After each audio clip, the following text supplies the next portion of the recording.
Assalamualaikum warahmatullahi wabarakatuh. Waalaikumsalam warahmatullahi wabarakatuh. Kembali lagi di mata kuliah pengantar pajak bersama Iya. dengan dosen kita Pak Nurkolis. Iya. Di pertemuan 2 sesi ketiga. Iya. Kalau kita kemarin kan sempat kepotong ya, Pak. Kita mengenal istilah SPT. Iya. Kemudian ada istilah SSP, surat Iya. setoran pajak. Surat-surat pajak kan istilahnya bukti bayar kita ya.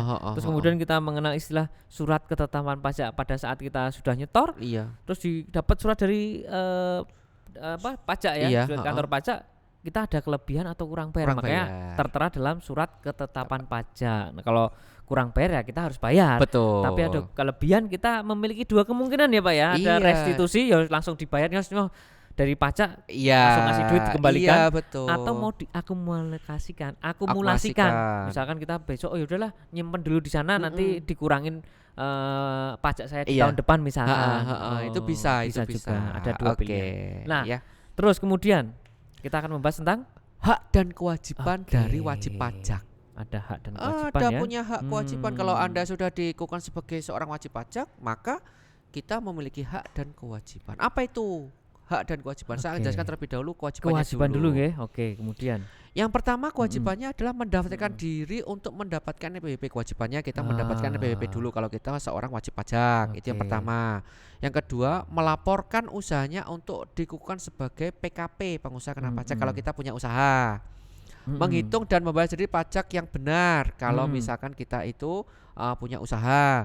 Mengisi dengan benar SPT dan memasukkan ke kantor pelayanan pajak dalam batas waktu yang telah ditentukan. Kemarin sudah saya jelaskan, SPT masa itu maksimum 20 hari sejak masa pajak. Kalau WP pribadi untuk SPT tahunan itu 3 bulan dari tahun pajak. Kalau yang badan 4 bulan dari tahun pajak. Ya, betul. Yang kelima, memperlihatkan dan atau meminjamkan buku atau catatan dokumen yang menjadi dasar yang berhubungan dengan penghasilan diperoleh kegiatan usaha pekerjaan bebas wajib pajak. Makanya ini pentingnya pembukuan itu di situ. Biasanya itu orang pajak akan meminta bukti atau meminjamkan buku berkaitan dengan laporan keuangan dari usahanya dia. Intinya cross check aja sebenarnya. Kita nggak punya suudon sebenarnya ya, tapi kita cuma cross check saja. Berapa toh sebenarnya penghasilan brutonya, betul. penghasilan netonya, labanya berapa toh. Nah, itu dijelaskan semuanya. Makanya pentingnya laporan keuangan di situ. Oh, betul. Kemudian ada hak. Hak seorang wajib pajak?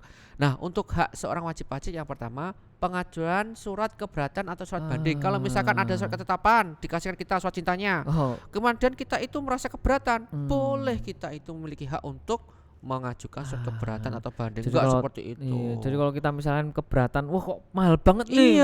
Boleh kok kita. Boleh, tapi dispensasi dengan syarat tadi ya. Ada bukti-bukti yang mendukung bahwasanya hitungannya itu salah Pak, seperti ini loh, seperti ini. Nah, itu boleh. Iya, misalkan menurut kita hitungannya nggak kayak gitu, ya boleh juga. Boleh. Siapa tahu yang hitung juga salah. Iya, itu hak kita, hak kita. Betul. Kemudian kedua, menerima tanda bukti pemasukan dari SPT. Kalau misalkan kita sudah bayar ya. Sudah melapor ini. Kalau ini melapor SPT, nah biasanya kita ada form atau mendapatkan bukti bahwasanya kita sudah melaporkan SPT. Itu hak kita. Kalau kita tidak mendapat, itu bisa di ini ya. Kita bisa mengajukan surat keberatan. Kok aku sudah melapor tapi kok enggak mendapatkan SPT. Karena ada batas waktu pelaporan tadi ya. Ini bukan bayar, kita cuma lapor ini. SPT dulu ya. Nah, betul. Yang ketiga, melakukan pembetulan SPT yang telah dimasukkan. Misalkan kalau kita itu melapor ada kesalahan, itu boleh kita membetulkan kesalahan. Makanya kan ada di dalam SPT itu ada pembetulan ke 1, pembetulan ke 2 dan seterusnya. Jadi boleh dibetulkan dulu ya. Boleh. Kemudian mengajukan permohonan penundaan penyampaian SPT. Nek lagi sibuk atau tidak sempat gitu boleh. Kemudian mengajukan permohonan penundaan dan penghasilan pembayaran pajak itu boleh hak kita, itu PP Pasal 25 itu. Ngangsur itu boleh, nunda bayar boleh. Asal mengajukan ya. Jangan terus diem terus. Wah, itu malah yang nggak boleh ya. Boleh. Ajukan aja. Gitu. Ngomong aja gitu, enggak masalah. Mengajukan permohonan perhitungan pajak yang dikenakan dalam surat ketetapan pajak. Nah, ini koyo apa toh hitungannya kok aku dikasih seperti ini surat ketetapan pajaknya padahal enggak seperti itu. Boleh kita minta memohon perhitungan pajaknya kayak apa. itu boleh.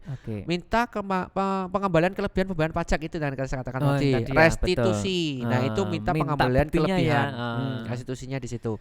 Mengajukan permohonan penghapusan dan pengurangan sanksi serta pembetulan surat ketetapan pajak yang salah. Misalkan kalau ada kesalahan dari jadi bukan orang pajak menyalahkan kita saja, mungkin kita pun juga salah ya. Sama-sama kita cross check. Makanya kan orang pajak itu kalau misalkan ada kesalahan, yuk kita datang ke sana, kita duduk bersama, mana yang benar, mana yang salah, bagaimana perhitungan yang benar, mana perhitungan yang salah, buktinya mana. Nah, itu akan dijelaskan semuanya. Jadi jangan takut malah ke sana malah dapat pencerahan malah dapat pencerahan. Makanya itu nggak usah khawatir gitu ya. Betul. Karena memang ya gimana ya, kantor pajak mau dipanggil tuh deg-degan dulu.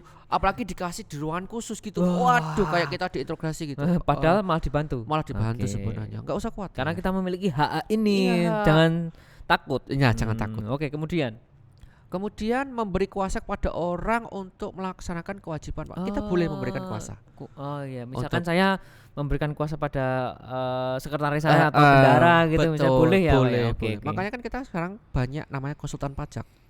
Itu juga termasuk memberikan kuasa, mewakili kita. Kemudian ya betul. Kemudian meminta bukti pemotongan dan pemotongan pajak, dan terakhir mengajukan keberatan dan banding. Kalau yang pertama tadi surat keberatan dan surat banding, kalau yang 11 mengajukan keberatan dan banding.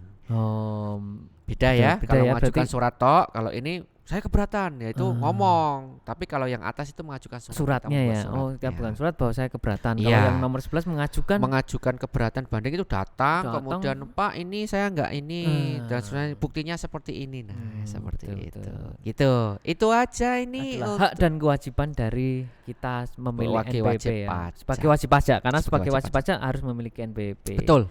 Jadi intinya bahwa kita sebagai warga negara ketika sudah memiliki pendapatan ya kita harus wajib pajak dong ya. Karena ada keuntungan ketika kita memiliki NPWP. Betul. Ada potongan biaya pajaknya lebih murah.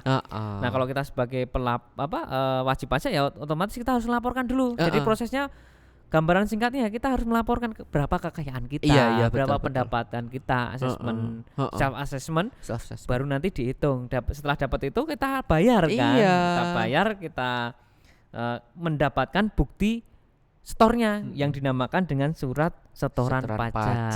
Nah, kalau kita kelebihan atau kekurangan, maka kita dapat surat cinta dari Dirjen Pajaknya. Dari pajak ada surat keterangan pajak. Akankah kurang bayar atau lebih bayar. Terus kemudian jangan lupa kita juga memiliki hak dan kewajiban loh. Jadi jangan takut datang ke sana. Kamu tuh memiliki, kita sebagai wajib pajak pun memiliki hak atas keberatan. Jadi nggak boleh takut lagi deh sekarang. Harus melek tentang pajak. Kalau tidak melek, kamu takut gara-gara nggak tahu kamu itu memiliki hak-haknya juga selain memiliki kewajiban. Mungkin sampai di sini dulu. Kalau ada pertanyaan silahkan tanyakan di kolom pertanyaan di grup ya. Nanti kalau bisa dijawab langsung oleh Pak Nuko, dijawab langsung. Tetapi itu akan kita podcastkan lagi di podcast Q&A. Jadi pertanyaan kita kumpulkan lagi, kita jawab lagi sampai paham betul. Mungkin cukup sampai di sini dulu pertemuan 2 kita Pak Nuko. Sampai jumpa di pertemuan 3 di minggu ke depan. Assalamualaikum warahmatullahi wabarakatuh. Waalaikumsalam warahmatullahi wabarakatuh.